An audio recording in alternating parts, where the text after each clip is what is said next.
Akauke, Alalo, Okada, going. But I think Okada just became the most popular name for it. Yes, actually. You go to the north, they call it Achaba. Fine. So in Maiduguri, precisely, call it Achaba. But it's really very popular. Now, that's what we're talking about next. Across the country, the Federal Road Safety Commission is talking about the ban, and especially in Lagos, where is the central of commercial activity in Lagos or in Nigeria. There's a call to ban Okada, commercial motorcyclists. Yes, and of course the Road Safety Commission is saying that motorcycles are a major cause of accidents, third actually after cars and minibuses.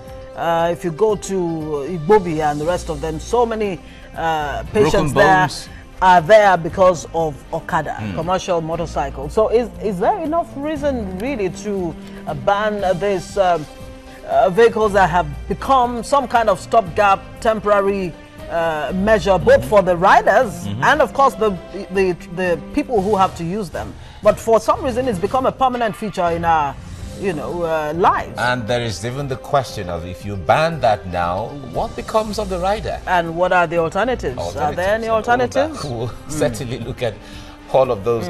All right, joining us now on phone is the Lagos State Sector Commander of the Federal Road Safety Corps, Hyginus Omeje. He is joining us on phone. Hyginus, good morning. Good morning, Mike. Yes, nice to have you join us right now. Oh, yeah. Yes. This is not the first time there's the move to ban Okada on roads in Lagos. The first time in 2015, it was, I would say, maybe it was not really 100% enforced. But this time around, what's the difference between now and that time? Well, I think let's get the record straight here. Yes, yes. There has not been any pronouncement to outright ban from any quarters. Mark my word, outright ban. Because when you say complete ban, is that you are taking them off both the major and the feeder roads. And if you look at the transportation system we have as at today, if you implement outright ban, then you have more than you can chew, because we have not still put up a mass transport system that can cater for the needs of everybody in Lagos or even in any part of the country as it is today. I'm talking of, if you say you want to outrightly ban it, the man in Okokomaiko, Ajangbadi, are you also going to ban it then, that it will not be plying any of the roads? Have you made alternative transport system that is working, that would cater for the needs of people within those hinterlands? So I want to put it on record that even in Lagos, as we are discussing, we have not been able to say it is out. 2012 had earlier delineated routes that Okada can ply and ones that they cannot ply.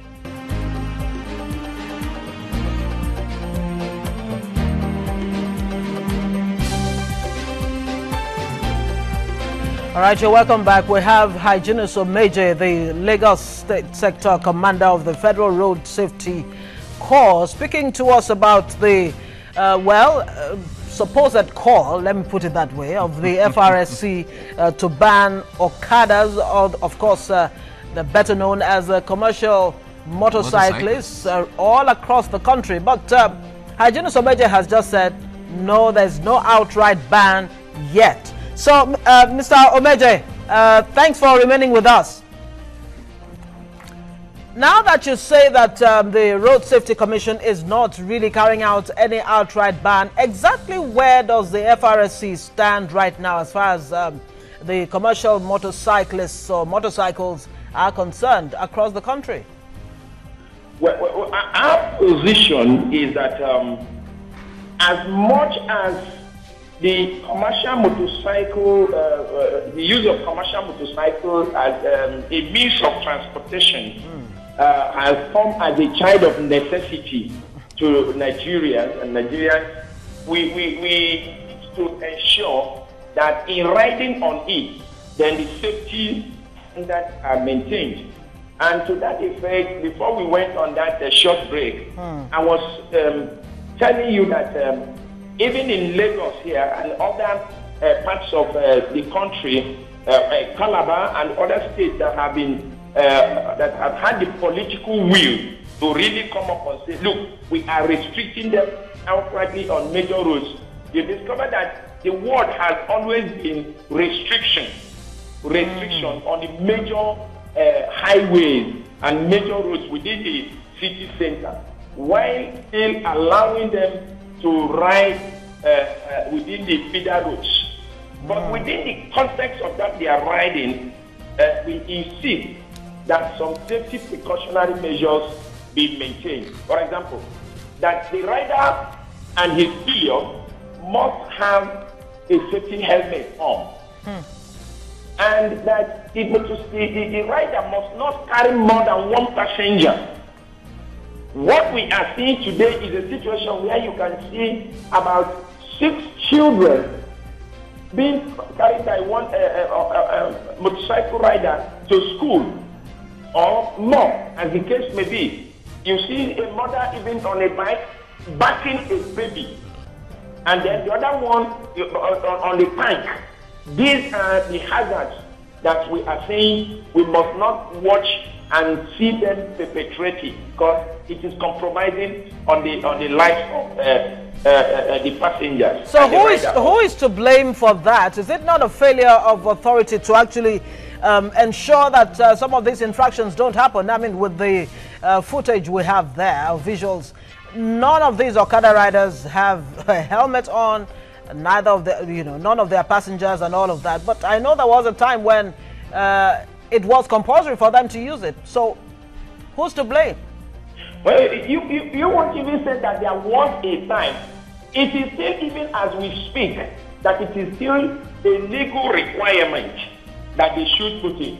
But looking at who is to blame, I think that here I must admit the obvious. And the obvious is that the enforcement system has been weak. And when I say the enforcement system has been weak, I am just being very candid, because if you look at the population of the Okada, of the commercial motorcycle riders, popularly called Okada in this part, you discover that they even outnumber all the traffic managers put together. And I'm not just talking about FRSC alone. In Lagos, if you have to put on FRSC, LASMA, traffic police, and everybody even together, you discover that the population of the commercial motorcycle riders are so overwhelming that saying that you wake up in one day and instill compliance, 100% compliance, will be being economical with the truth. Yeah. Yeah. Okay, Hygienist, we'll come back to you shortly.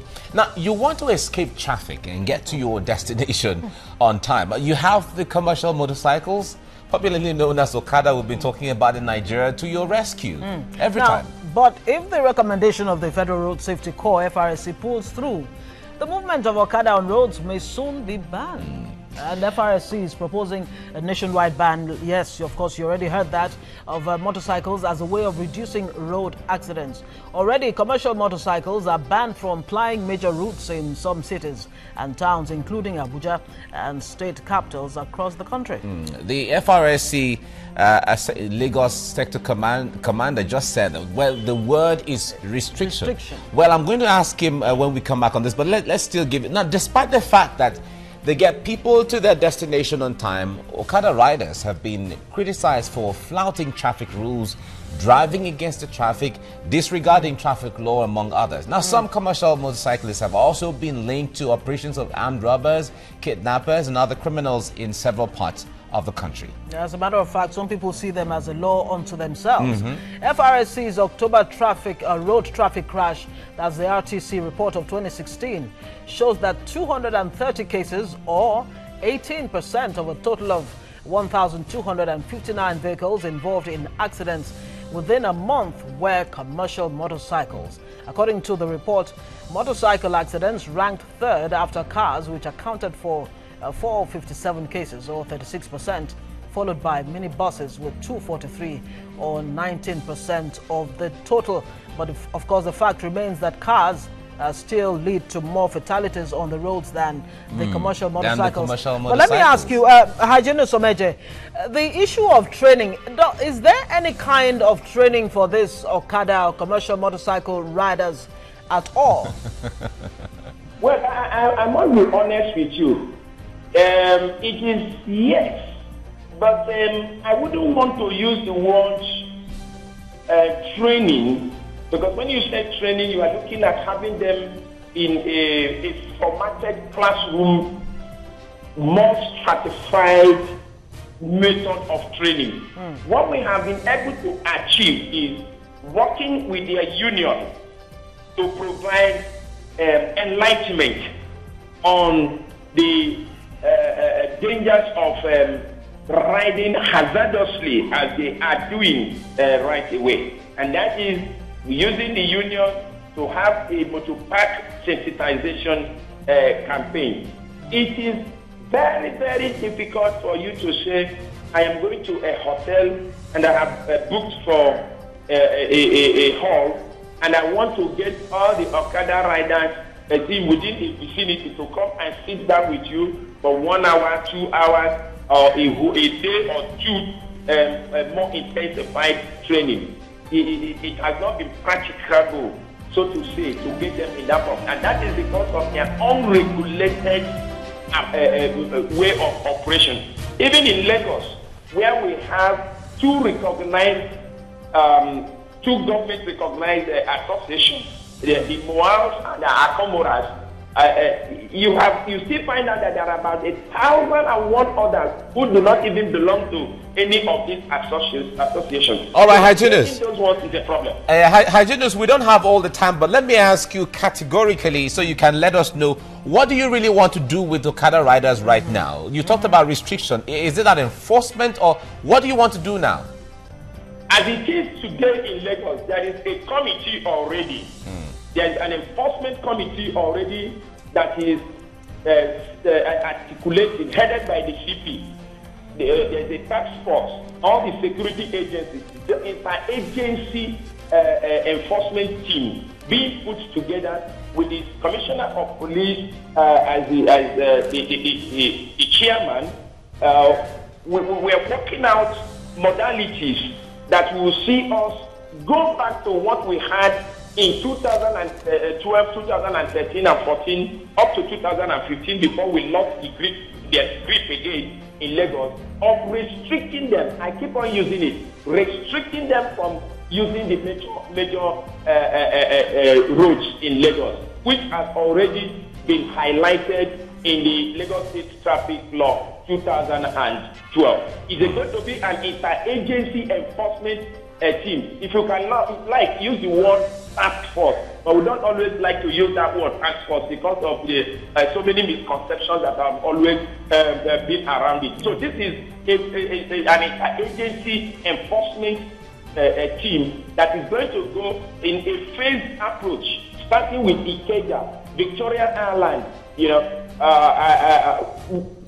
to take them off the road. If an Okada rider has no business on Ikorodu Road, he has no business on Eko Bridge, he has no business on Tottenham Bridge, he has no business on Awolowo Road, and all other major roads like that. Okay. Themselves to the feeder roads. All right. Hyginus Omeje, the Lagos Sector Commander of the Federal Safety Commission Corps, thank you very much for talking to us. Right, let's go on a break, and then we come back to introduce our next topic of discussion.